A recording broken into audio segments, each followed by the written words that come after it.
Yay! We're back with our virtual teams exercises, and today's exercise is one to boost collaboration. Hey, Raresh. Hello. Hi. Good for you to join us as well today because, as an expert in this exercise, we're going to hear from you. But before we start, with the actual exercise, I wanted to let you know that, hey, we've been doing a bunch of stuff already, which you can find on the All Personal YouTube channel. So you will find our past live streams in there, and we did exercises that you can do with your virtual teams to communicate better, to boost flexibility, collaboration, critical thinking, creativity, fun, competition, focus, listening, speaking. So, wow, right? That's amazing stuff that you can do with your virtual teams and boost their motivation and engagement and trust. Who doesn't want to do that for their team? So head over to the All Personal YouTube channel. I will put the link to the channel in the comments. Click on it, make sure you subscribe, and that you get notified for when we are live with more exercises for you. Okay, I'll take it away from here because I want to put the title of today's exercise, which is match and mirror. Yay! A lot on communication, actually. So we're gonna do the match and mirror exercise both visually, so we can see how we can match and mirror each other visually, and also auditory, which is interesting. So, Raresh, will you tell us a little bit about the visual part of this exercise? So, mirroring is when someone does something and the other person has to mirror their movement. And it's just to like get you in sync and kind of be on the same wavelength.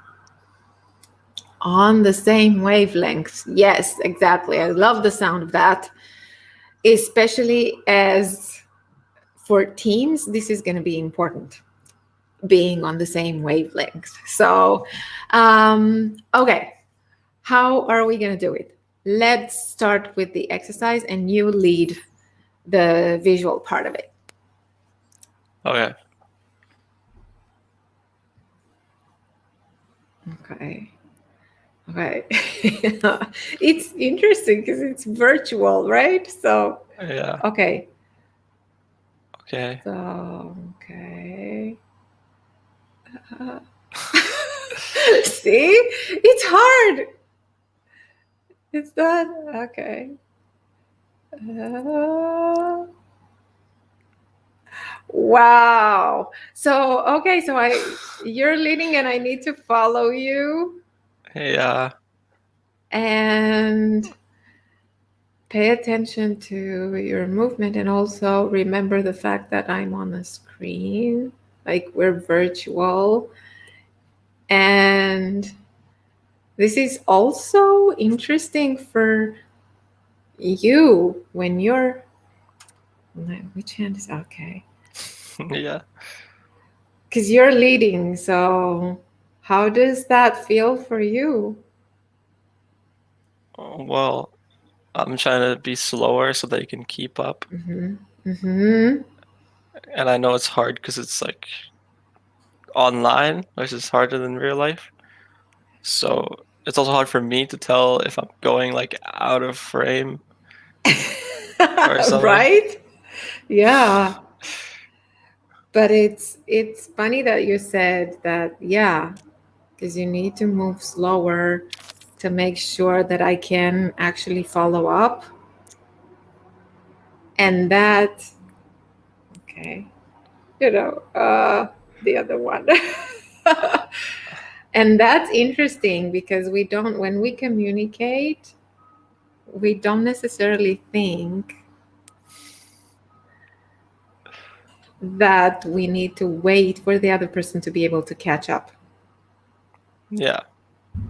So that's a lot of responsibility for the person leading or the person sending the message to make sure that the other one is with them. Awesome. That was hard.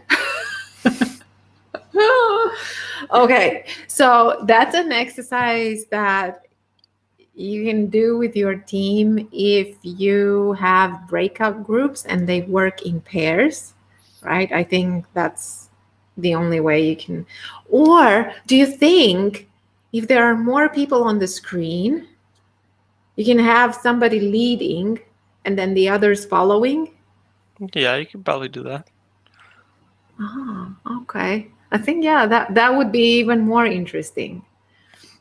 And I think the whole point of this exercise is when we communicate, we both have a responsibility.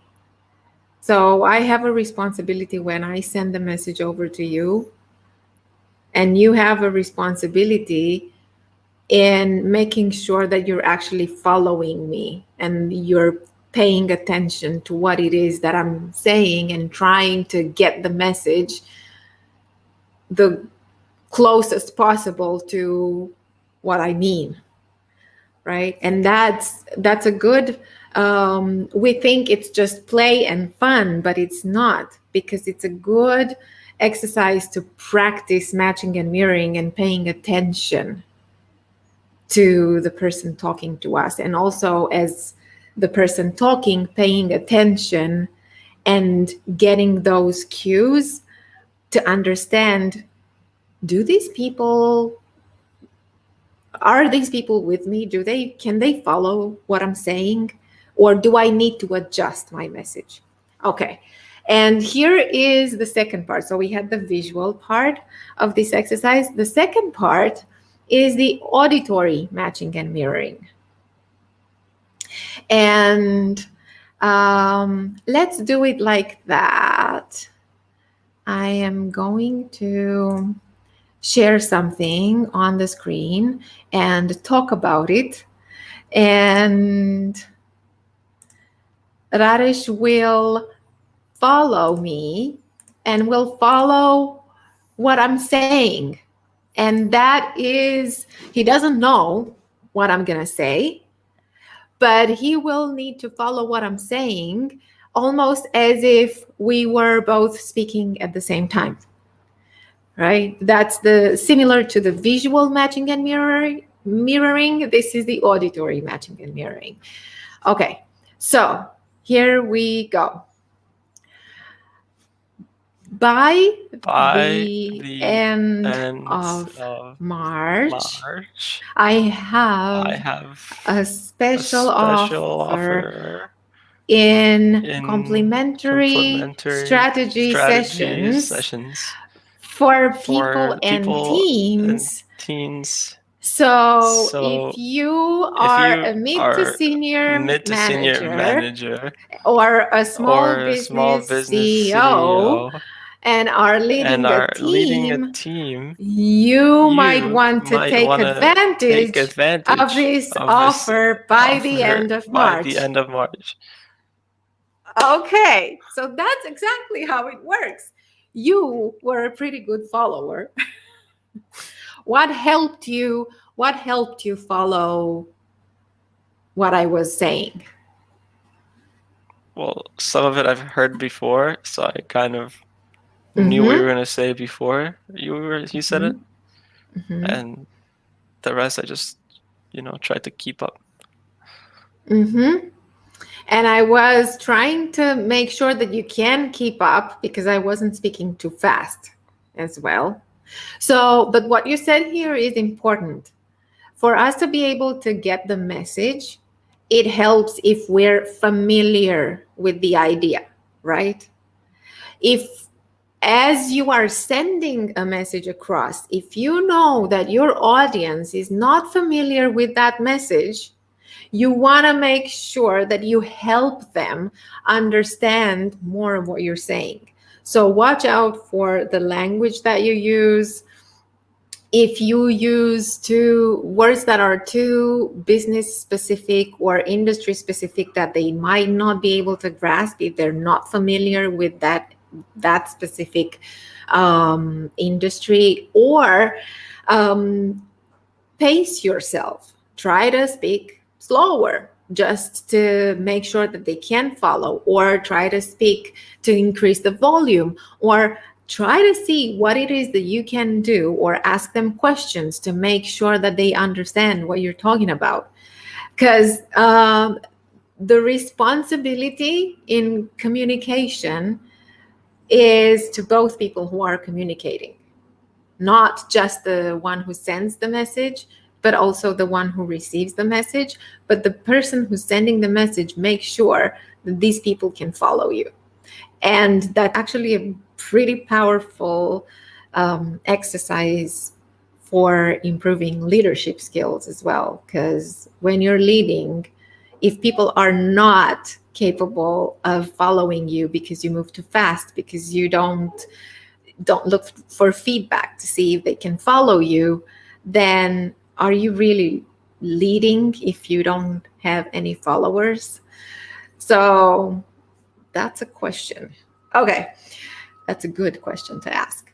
Okay, so make sure that you subscribe to our YouTube channel. Click on the link below and check all of the other exercises that we did, and try out this exercise with your team before your next team meeting, or at the end of your team meeting, or as a fun social stuff, and see how it works in boosting collaboration and communication on your team. Okay, see you on Thursday for another of our live sessions. Okay, Bye. bye.